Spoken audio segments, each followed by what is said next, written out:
Meditations is a collection of the philosophical ideas of the Roman Emperor Marcus Aurelius. Written as a series of notes to himself, the book is much more readable than the dry philosophy most people are used to. The advice he gave to himself 2,000 years ago is increasingly applicable in our hectic, stressed-out lives. Stoicism is an increasingly popular philosophy for our overworked, anxious world. Learning the key points can be difficult, however, as many Stoic philosophers write densely or give good advice in the form of morbid tidbits like, if you kiss your child or your wife, say that you only kiss things which are human, and thus you will not be disturbed if either of them dies. This is where Marcus Aurelius comes in. A Roman emperor, he was given a Stoic education in his youth, wrote extensive notes to himself based on the philosophy, and practiced what he preached to such an extent that he is widely regarded as the best example of a philosopher king.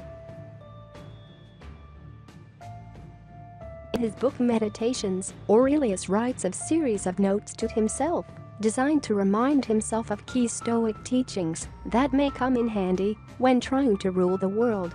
Written in war camps during campaigns against barbarian hordes, it is infinitely more readable than the pure philosophy of other great Stoic thinkers. With many aphorisms that are short and snappy and others that relate to issues we've all faced, the wisdom presented here is as understandable as it is practical. Here are 10 of the best ideas from Meditations, what they mean, and how you can use them to be a bit more philosophical as you deal with life's problems.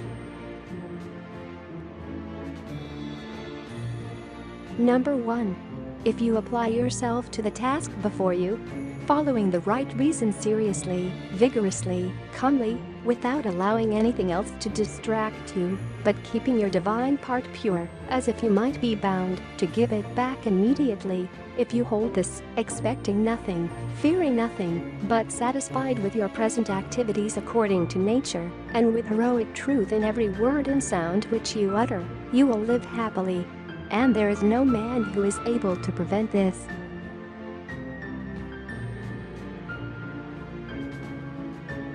The way to happiness, according to Stoics, is keeping up a proper mental state and following the dictates of reason. A quick way to do this is to focus on the moment at hand and accepting whatever you cannot control while reacting to those things properly.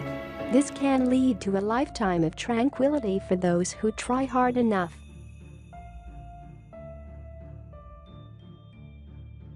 Number 2. Within 10 days you will seem a god to those to whom you are now a beast and an ape, if you will return to your principles in the worship of reason.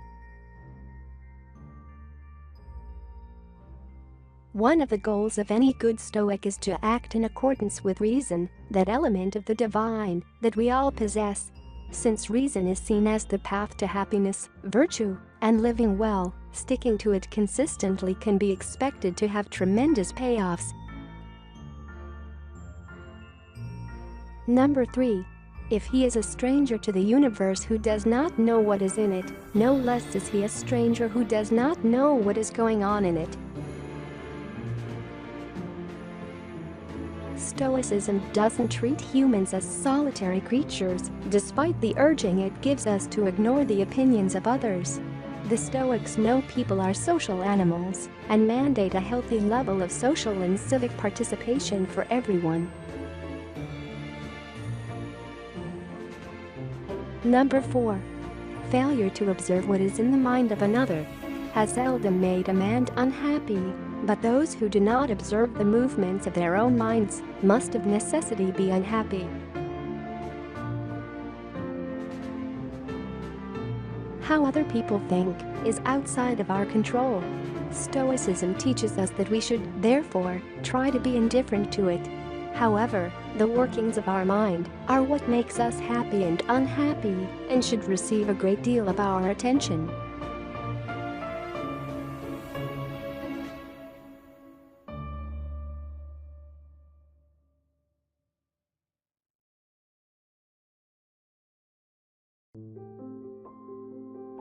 Number 5. Are you angry with him whose armpits stink? Are you angry with him whose mouth smells bad? What good will this anger do you? He has such a mouth, he has such armpits. It is necessary that such an emanation must come from such things, but the man has reason, it will be said, and he is able, if he takes pains, to discover wherein he offends. Well then, and you too have reason by your rational faculty, stir up his rational faculty, show him his error, admonish him. For if he listens, you will cure him, and there is no need of anger, the stuff of tragic actors. Even though humans have access to divine reason, sometimes we still make mistakes. The best response to this isn't anger, but rather to appeal to that reason, in search of a solution. This Stoic wisdom, that we can choose to bypass a negative emotional reaction and use reason instead, is part of the basis for cognitive behavioral therapy. Number 6. That which is not good for the swarm is not good for the bee either.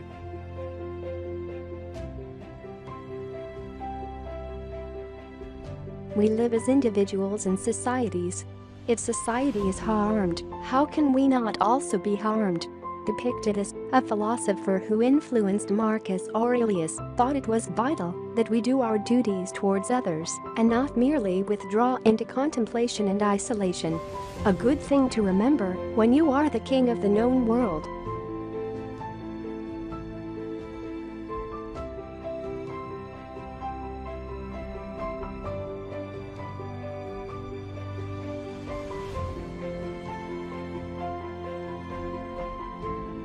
Number 7.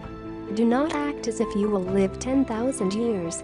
Death hangs over you while you live, while it is in your power. Be good.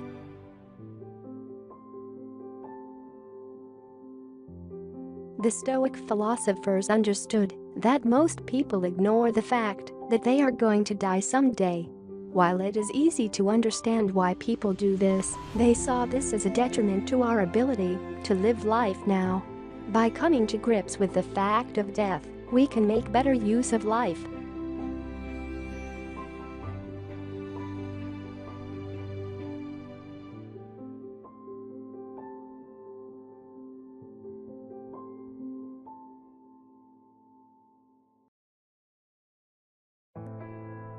Number 8. Is any man afraid of change? What can take place without change? What then is more pleasing or suitable to the universal nature? And can you take a hot bath unless the wood for the fire undergoes a change? And can you be nourished unless the good undergoes a change? And can anything else that is useful be accomplished without change? Do you not see then that for yourself also to change is just the same and equally necessary for the universal nature?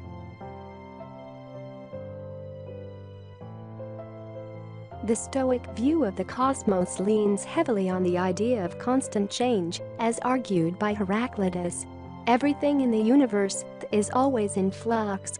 Since this is part of nature, it is nothing to be hung up about. While change can be difficult for us, the Stoic thinkers encourage us to embrace it. Number 9. A wrongdoer is often a man who has left something undone, not always one who has done something. Just because you didn't cause a problem doesn't mean you're in the clear. A dedication to the good often implies the need to do good, not merely the duty to avoid doing wrong. It is always nice when kings remember this.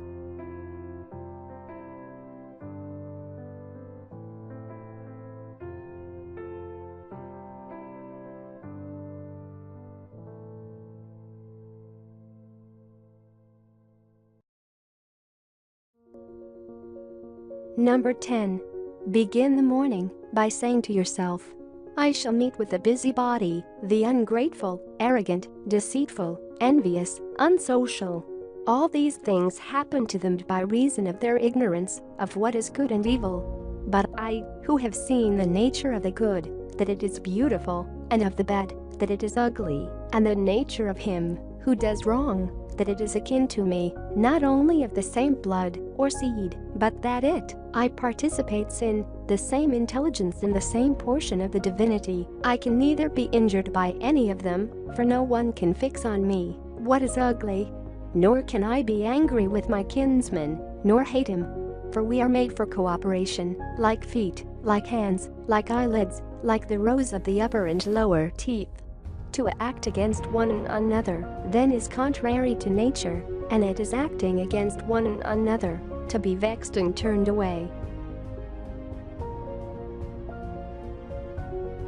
All the principal teachings of Stoicism, expressed in one paragraph. Bad things will happen to you, it is life.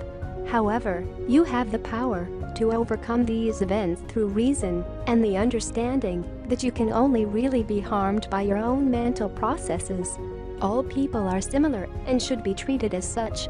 Virtue is to act in accordance with nature. That which is contrary to nature is irrational and causes suffering. Meditations is perhaps the only document of its kind ever made. It is the private thoughts of the world's most powerful man, giving advice to himself on how to make good on the responsibilities and obligations of his positions.